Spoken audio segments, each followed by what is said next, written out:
Estados Unidos, o império do terror tirou a máscara. O Brasil vive crise contínua e que se agrava desde anos. Econômica, social, política, estrutural, religiosa, ética. O povo brasileiro sofre assaltos, crimes diversos, milícias, mar e águas poluídas, infecções, violência indiscriminada, doenças de todo tipo, de zika e dengue a febre amarela e até tuberculose e sarampo. Dívida pública de 6 trilhões de reais, chegando a 100% do PIB. Presídios superlotados, revoltas, falta de direito de ir e vir, favelas, tiroteios diários. Agora até as águas das torneiras trazendo o risco de propagar infecções. Um Estado disfuncional, descontrolado, desestruturado. Incompetente, especialista em aumentar impostos e reprimir o povo humilde. Um estado de exceção informal implícito, que não é ditadura, sequer constitucional, Agamben, fracassado no sentido tradicional e de Noam Chomsky, sob a direção de extremistas ligados a estrangeiros, abajular os Estados Unidos e Trump. A desgraça nacional vai mais longe ainda. O país subordina-se à política internacional de uns Estados Unidos decadentes, que vem assumindo sua antifácie oculta, a terrorista. Trump, representante e líder formal, assume direto de público o papel de assassino, de brutamontes mentiroso fora da lei, a desrespeitar o Congresso americano, a legislação dos Estados Unidos e as leis internacionais. ONU à frente. Estado de exceção informal também, nova técnica de governança das democracias ocidentais capitalistas. Os Estados Unidos assumindo abertamente o mais poderoso Estado terrorista do mundo. Muniz Bandeira sintetiza: onde quer que os Estados Unidos intervieram, a democracia constituiu-se de bombardeios, destruição, terror, massacres, caos e catástrofes humanitárias. Obama ordenou milhares de mortes via drones, centenas de seres humanos fazendo parte acidental desses pacotes mortais, mais de 2.500. Bush, ex-presidente, invadiu o Iraque baseado em mentiras e, como Trump, imerso em ilegalidades internas e externas. Larry Holter, antigo correspondente do New York Times, vê os Estados Unidos como um absurdistão do norte, virando uma republiqueta. E como fica, ao meio disso, o destrambelhado Brasil 2020, satélite dos Estados Unidos, ou protetorado americano, como afirma Mongabeira Ungar, ou província, como diria Yanni? Dependente, devedor, pendurado no pincel sem escada, velho pedinte mendigo americanófilo, desde a República em especial, e a assediar dia a dia o poder terrorista americano, dele recebendo promessas de futuras benesses. Ora, Eduardo Prado, no clássico A Ilusão Americana, há mais de 100 anos, já comprovava que daquele mato não saía cachorro, muito menos auxílio, apenas ferozes cães malucos e armados e capazes de morderem qualquer um, o que, aliás, fizeram com o Brasil por décadas. Grossas mordidas de bilhões de dólares, reclamava Vargas em 54 na Carta Testamento. Para onde tenderá tal contexto? Modelo Porto Rico, um grande Haiti do Sul, Indonésia, Guatemala, México despedaçado?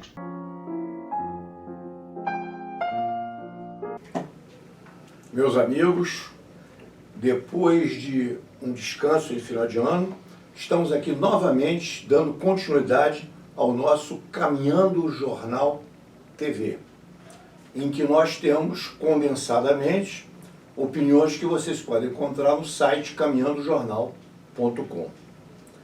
Hoje estamos aqui numa segunda temporada, no número 37 de Caminhando Jornal TV. E vamos iniciar, como sempre, no nosso Fatos em Destaque, mas antes dando algumas informações. Primeiro, que o nosso programa de final de ano foi sobre Jesus Cristo, não é? Líder, Jesus Cristo, mito, e nós temos muito mais material sobre Jesus Cristo.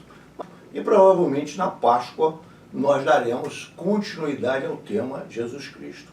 O mesmo ocorre com o tema Getúlio, dois temas históricos que nós não encerramos por termos muita matéria a respeito.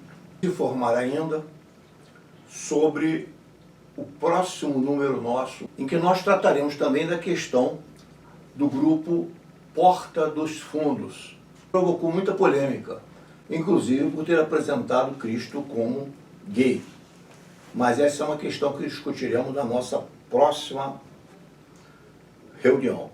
Quanto agora a hoje, gostaríamos de mencionar ainda que temos aqui o prazer de ter conosco hoje, talvez em outros números de nosso jornal, Fernando Gutmann, profundo conhecedor e especialista na questão dos deficientes, de pessoas com deficiência, e que nos dará o prazer de tratar deste tema conosco, inclusive a partir de hoje.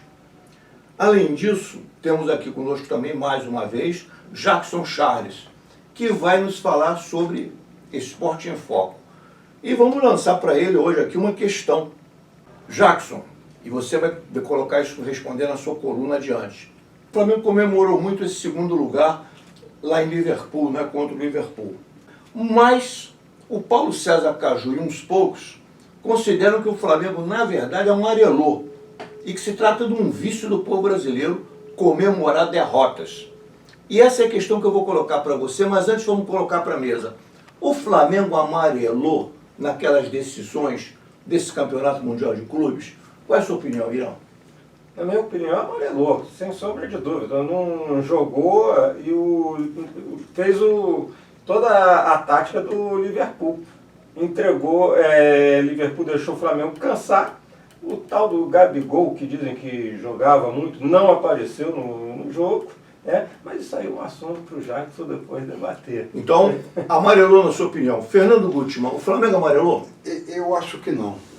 Na verdade, a mídia criou um clima de que o Flamengo estaria jogando muito mais do que realmente ele estava jogando. A vitória sobre o River, eu diria que foi quase em 2 momentos de sorte. Faltavam 2 ou 3 minutos e em 2 lances que normalmente não deveriam ter acontecido, o Flamengo ganhou. Então ele ganhou a Libertadores, parabéns à torcida flamenguista, mas o normal seria ali, até ali o Flamengo iria. Bolívar Meireles, o nosso general que também deve ter acompanhado o futebol. Eu acho uma trajetória normal, aquele jogo contra o Liverpool foi um jogo muito igual, não tinha de ganhar. Ganhou o Liverpool. Agora, então, leva isso na tranquilidade. Não amarelou. Não amarelou nada. Charles, você que vai ter essa coluna Esporte em Foco. O Flamengo amarelou? Mas você não vai responder agora. Paulo César Caju diz que sim. E eu, na minha opinião, para mim também o Flamengo amarelou. Não foi o mesmo naquele final da disputa. Eu queria ainda falar sobre o lançamento do livro de Anita Prestes, Viver é Tomar Partido, Memórias. Anita Prestes, todos sabem, filha do comunista histórico Luiz Carlos Prestes, e deixa um depoimento para a história sobre sua vivência, o que ela assistiu, o que ela viu. Vamos agora aos fatos propriamente ditos. E vamos começar pelo nosso Fernando Gutmann. Mauro, eu diria que o fato que mais me preocupa nesse final do ano passado e início desse ano é a destruição da maior empresa brasileira e o povo sem reação. Não só o povo, os políticos, os intelectuais. A Petrobras está sendo destruída. A Petrobras, que com certeza é a maior empresa do Brasil, era uma empresa de energia, trabalhando também com energias renováveis. Hoje ela está sendo entregue, não à iniciativa privada, ela está sendo entregue às estatais estrangeiras. São estatais da China, estatais da Noruega, tomando conta do nosso petróleo. Isso é o que mais me preocupa nesse início do ano.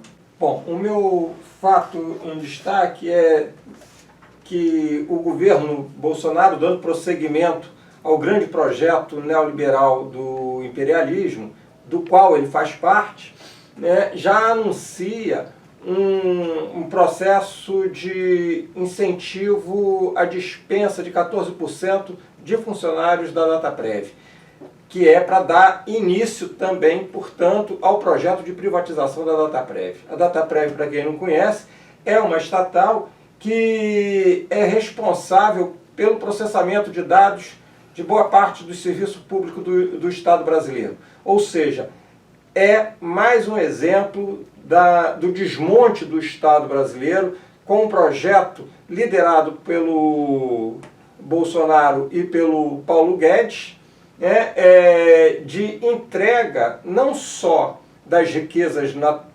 naturais e das empresas estatais, como afirmou o Gutmann, mas também da impossibilidade do próprio Estado brasileiro em gerir as suas informações. Bolívar Meirelles. Olha, o fato que mais me impressionou é a incompetência desses generais que estão em torno desse capitão.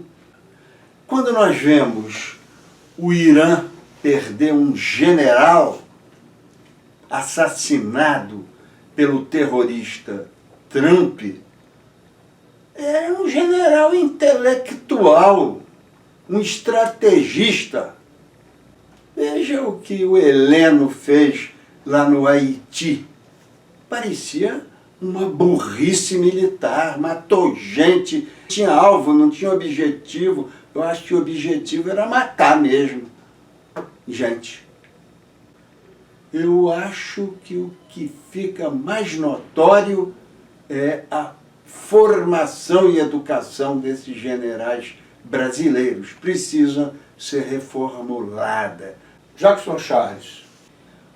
Está circulando na internet um texto colocado e dito pelo premier israelense, Benjamin Netanyahu. Esse premier, ele fala da história do povo de Israel, da sua chegada, do povo que chegou com 650 pessoas e um povo que cresceu de uma forma grandiosa. Com todo esse conflito, porque houve ameaça ao povo também israelense sobre essa morte desse general. E também me coloca ao ponto de enxergar que a guerra propriamente não é só pelos Estados Unidos. Há muitos interesses envolvidos ali. O meu fato em destaque, o que mais me impressionou nos últimos tempos, Bolívar, foi a decadência do Império Americano. É a decadência de um colosso. Vocês vejam, a atitude de Trump é uma atitude vergonhosa. Quer dizer, invadiu a soberania do Iraque, matou um general. O general em missão oficial, isso é um ato de guerra, é uma declaração de guerra. Simultaneamente, o representante do Irã pediu um visto para ir falar na ONU, denunciar na ONU esses fatos. Os Estados Unidos negaram. Ora, desde 1945, quando foi fundada a ONU, o visto é uma obrigação dada pelos Estados Unidos, um compromisso com a ONU, para todos os países do mundo, sejam favoráveis ou não, para lá comparecerem, e foi descumprido isso também. Além de não ter nenhuma autorização do Congresso americano, do Legislativo americano, para a morte desse general.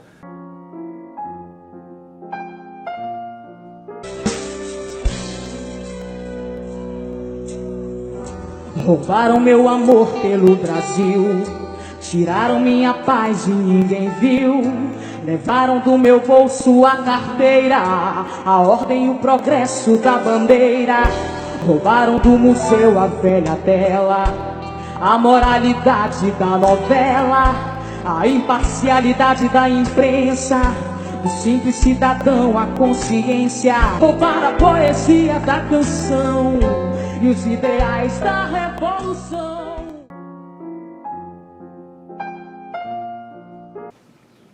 Meu nome é Jackson, estou aqui para falar sobre esportes.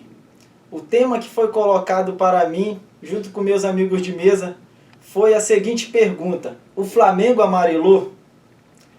Bem, o que eu tenho a dizer? Flamengo, de certa forma, sim, amarelou. Se nós colocarmos a mesma seleção de 1950, quando o Brasil perdeu a Copa do Mundo em sua casa de 2-1 para a seleção do Uruguai, nós fazemos um compacto. E nós vemos que o futebol daquela mesma época era um futebol, sim, de entrega, de raça. E mesmo perdendo, tinha, sim, aquele choro, aquela comoção. Mas só que nos dias de hoje, nós vemos completamente um futebol diferente daquilo que era jogado. Hoje o futebol gera em torno de interesses. Hoje, futebol, ele não vive aquele amor, aquelas lágrimas que lá do passado, que muitas vezes foram momentos de tristeza, mas foram momentos de glória também. O assassinato deste estratega, desse general do Irã, que coordenava as ações de segurança do seu país, da sua pátria, em defesa dos interesses do povo do Irã. Tão amado ele era, ficou nítido, do povo do Irã e das riquezas, do patrimônio do Estado Nacional dele, ser agredido de uma forma de terror, do terrorismo norte-americano presidido pelo Trump, e a vacilação do governo brasileiro em denunciar esta guerra não declarada, como aliás foi a guerra também contra o Iraque, que os Estados Unidos mantiveram para derrubar o presidente do Iraque. Também foi o bombardeio da Líbia, várias ações terroristas do Império Norte-Americano, desta vez levou à fatalidade, à morte deste general. É uma vergonha que o Brasil vacile ao tomar as posições dele em denunciando este grande assassinato covarde que houve. Não, eu não creio que o Espírito Santo queira palmas. Ele quer que você nos ajude a pagar as nossas contas. Amém? Ele quer que você bata a mão no bolso. Eu queria que você fizesse investimentos de 10 mil, de 5 mil, de 2 mil, de R$1.000. Queria convidar agora, convocar os empresários, comerciantes, fazendeiros, para investirem 10 mil, 5 mil, 2 mil, isso diretamente na conta da Igreja Mundial do Poder de Deus.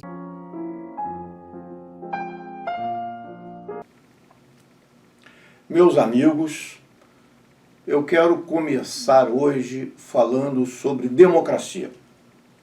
Sobre a democracia americana e a brasileira, em que nós vemos hoje no Brasil, depois de 100 anos, mais de 100 anos de república, uma repetição do que tem ocorrido inúmeras vezes.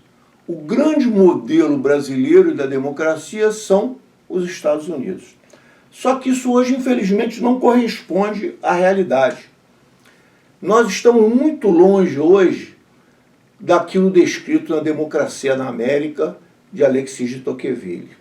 Na Democracia da América, por exemplo, houve um fato que me impressionou. A questão do júri cível nos Estados Unidos, em que cidadãos participam de júris em questões aparentemente elementares. E indagando nos Estados Unidos, Tocqueville, sobre essa questão, que seria uma questão jurídica, ele teve como resposta: não se trata de algo jurídico, mas algo político, em que tenta se mostrar o que é democracia e mostrar à elite, à direção de juízes, à elite burocrática judiciária americana, o poder do povo junto ao judiciário. Poder do povo sobre o judiciário. E, além de tudo, o fato de também o povo ir aprendendo e se educando com sucessivos júris ao participar daqueles julgamentos, ao ouvir juízes, ao ouvir promotores, etc.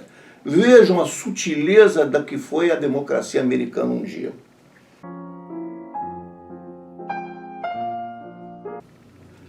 Hoje vamos inaugurar aqui um outro tipo de papo, um papo informal, um papo aberto, ouvindo toda a mesa. Muita gente tem falado, e aqui nessa mesa foi muito falado, sobre o filme Bacurau, que foi um sucesso, passado numa pequena cidade do interior de Pernambuco, e está toda uma análise subjacente a isso, segundo muitos. Então vamos ouvir a opinião da mesa a respeito. Irã, filme Bacurau. Do meu ponto de vista, ele ganha grande projeção também, muito por uma catarse de uma parcela da sociedade, principalmente da classe média, que diante da conjuntura de avanço do neofascismo, do avanço da extrema-direita no Brasil, Bacurau é, na realidade, um filme que, olha, nem tudo está perdido, é possível reagir. Gutmann, Mauro, Bacurau. eu infelizmente não vi o filme, mas li várias reportagens sobre o filme. Eu acho que é um filme utópico. Eu acho que nós ainda estamos muito longe de achar que o povo brasileiro tem condições, tem até vontade de reagir contra a força do Império. Jackson Charles, Bacurau. É o povo se levantando contra uma opressão, né? Tentando resolver na sua força, na sua limitação. Nós sabemos que o povo brasileiro ele sempre foi oprimido por outras potências, por outros governos, fora do seu país. E esse filme também retrata isso. Outra mensagem ali também colocada, que é o criminoso de ontem pode ser o redimido de amanhã. É um processo dialético de vida, porque ele largou a bandidagem para vir defender o seu povo, não é? Porque, na verdade, a gente verifica o seguinte, que coloca uma cidade isolada, em que não tem polícia ali, não tem polícia, não tem hoje a polícia ligada a milícias, e simultaneamente aparecem americanos isolados.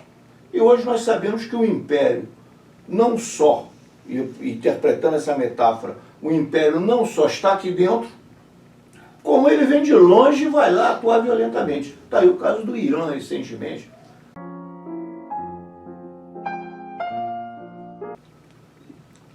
Meus amigos, o projeto do neoliberalismo de destruir os direitos trabalhistas, de destruir as riquezas naturais, de acabar com os estados, com as máquinas estatais ao longo, né, de todo o território planetário, ele não é um projeto que se limite somente à América Latina.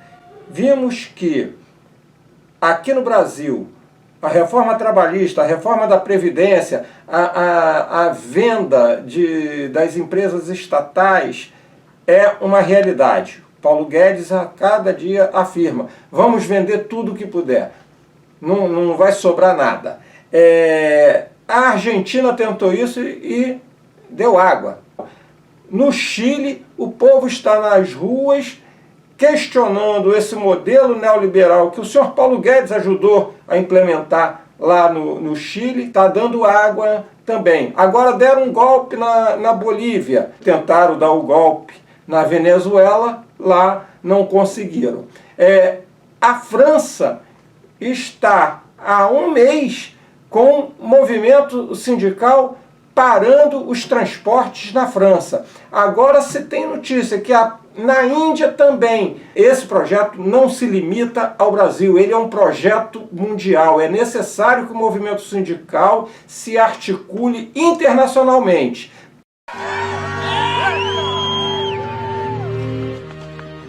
Citizen Brothers, thanks everyone for being here. We're from the organization March Forward. We're here to say to all those serving in the Army, and the Marines, and the Air Force, and the Navy, that you have the absolute right to refuse to take part in these criminal wars, and that's a right that all of you should exercise. You have no reason to go put your life on the line and kill and die for profit.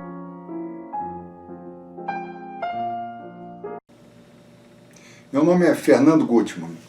Eu trabalho há 15 anos com pessoas com necessidades especiais, principalmente com deficientes visuais.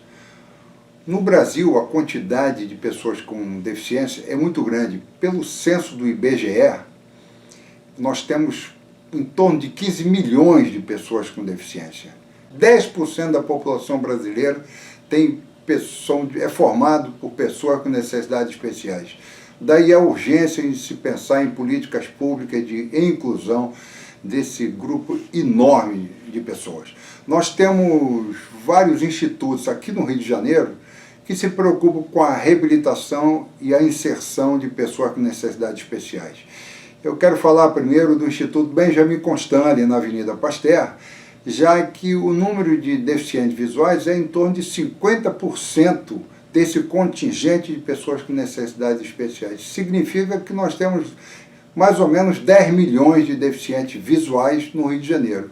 E o Instituto Benjamin Constant, que é do Ministério de Educação, ele tem um papel fundamental na reabilitação e na educação de crianças que nascem cegas. Outro instituto que é também muito importante é o INES, que fica ali em Laranjeiras, que cuida de pessoas com deficiência auditiva, que também é um contingente muito grande. Só dessa forma, com instituições sérias e políticas públicas corretas, direcionadas para a inclusão de pessoas com necessidades especiais, a gente vai conseguir tirar da invisibilidade esse grande contingente de brasileiros. A dica das dicas agora.